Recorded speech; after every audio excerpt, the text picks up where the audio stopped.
everyone to this episode.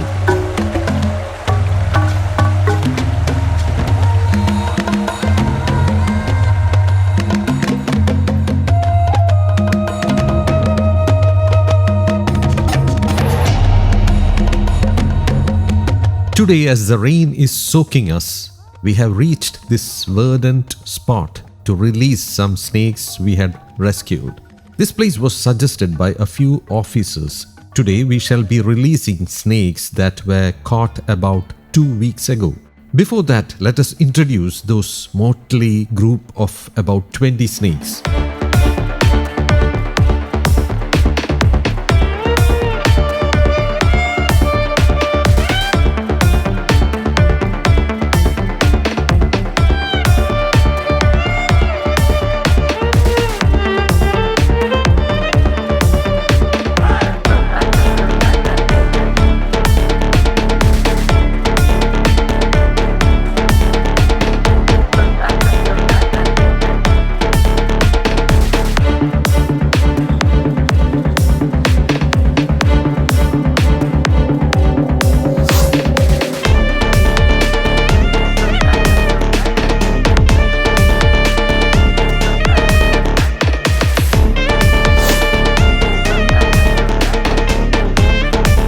Now we have in our hands 2, 4, 5 and 6 snakes, and we shall be introducing them to you together. All of them are healthy snakes. The snake in Forest Official Asok Sir's hand is a male cobra. All the others are females. These 5 are prone to fighting among themselves. They are fighting because they are eager to escape from my hand. Anyway, we are going to release them all.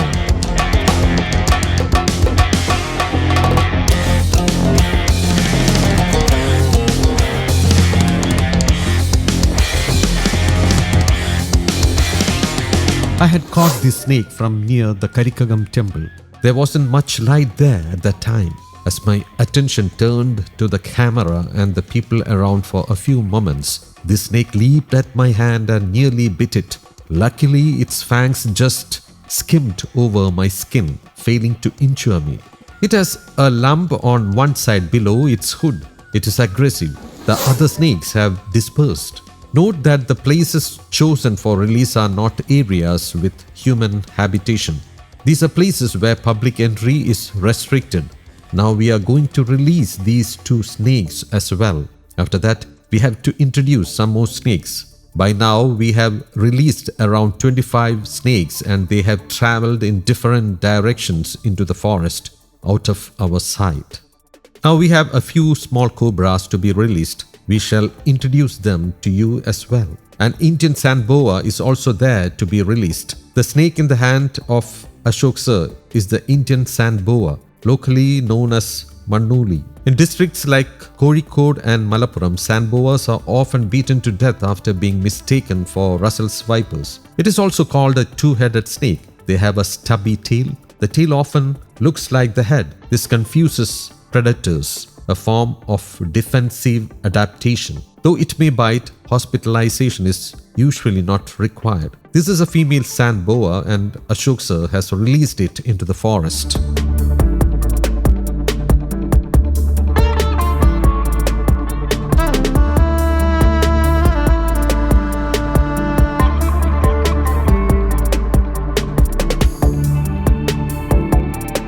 This next snake was caught from a house where it was found on the kitchen slab. Waste materials were kept underneath and the snake climbed over them to reach the slab top. The snake is from a house at Vilapilshala in Thiruvananthapuram. Though this is not an aged snake, it is more than 1 year old. It is tired. When the snake master team went to rescue it, it was reported that kerosene or garlic juice had been sprayed on it. The snake is exhausted and it is not right to hold it back any longer. Its size belies its age, possibly because it lived in a place where there was not enough food. This is a female snake. Unlike the cobras we released earlier, it has a mix of yellow and brown on its tail. This is called Murkan in Kerala. It is nearly 2 years old. Let Mr. Asok Sir himself release this snake into the wild. I am handing it over to him.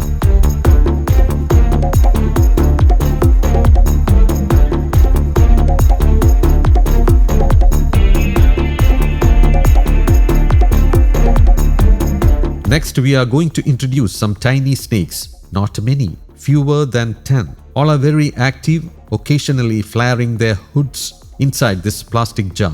There are fewer than 10 snakes inside and all are ready to go. Let us release the snakes.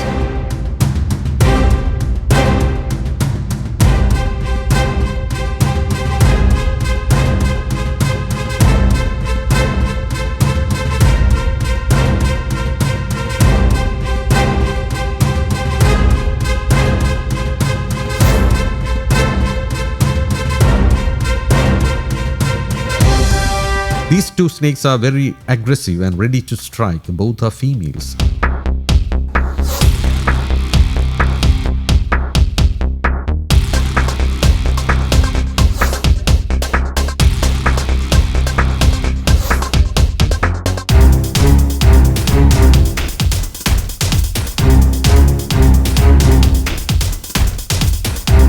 Next is a baby restless viper born this very year. As we all know, never dare to handle this species like this. This is a deadly snake. It can turn and strike at any angle. The viper is also known locally as Chena Thunder. I shall try to show you its teeth and venom glands. It has sharp fangs. I was once bitten by a baby viper that was only 5 or 6 days old, and I had to be hospitalized for about 15 days. This is a tiny viper, barely 1 month old. On its left side, we can see 2 fangs that inject venom, but on the right side, there is only 1 such tooth. Sometimes teeth fall out after the snake catches, kills, and consumes its prey. This snake must have taken food twice in its 1 month life. When I put a coconut leaf rib inside its mouth, I could see venom coming out. The lower jaw has small, solid teeth. These teeth are used only for gripping and holding prey. They do not inject venom and are not supporting the fangs. Vipers can inflict deep wounds and their hemotoxic venom can severely affect the blood and kidneys, making the bite potentially deadly. It causes bleeding disorders, clotting abnormalities, and tissue damage. Restless viper venom commonly causes acute kidney injury. Kidney failure is a major cause of death in viper bites in India.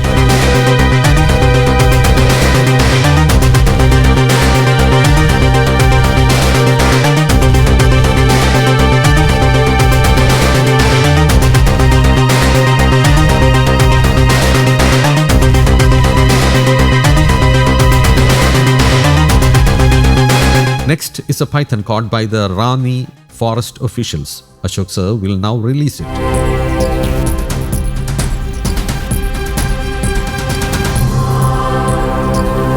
Now Arun Sir will release the next python.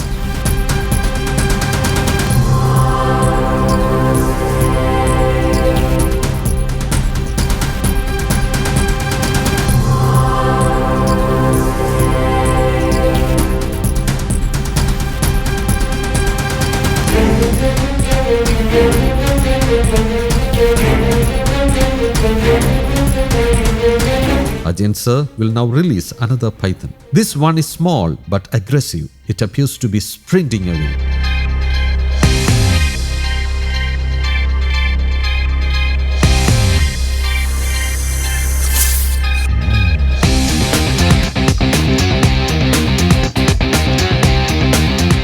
Now it is my turn again. A snake caught by the officials, and it can't be lifted as easily as that. It is very heavy. I shall open the sack and tilt it, since I can't lift it. See, this is the snake. I was just kidding.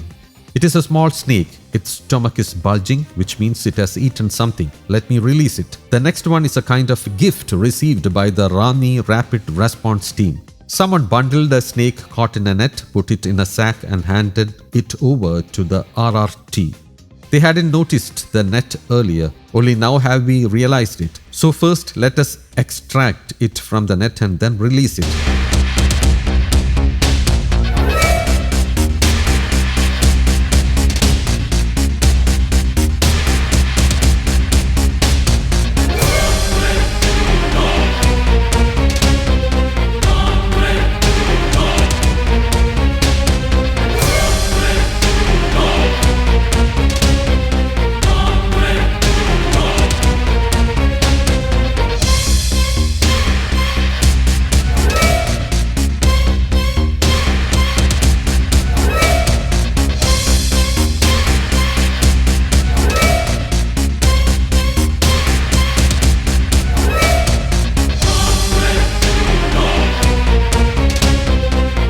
This poor creature's neck was entangled in the net.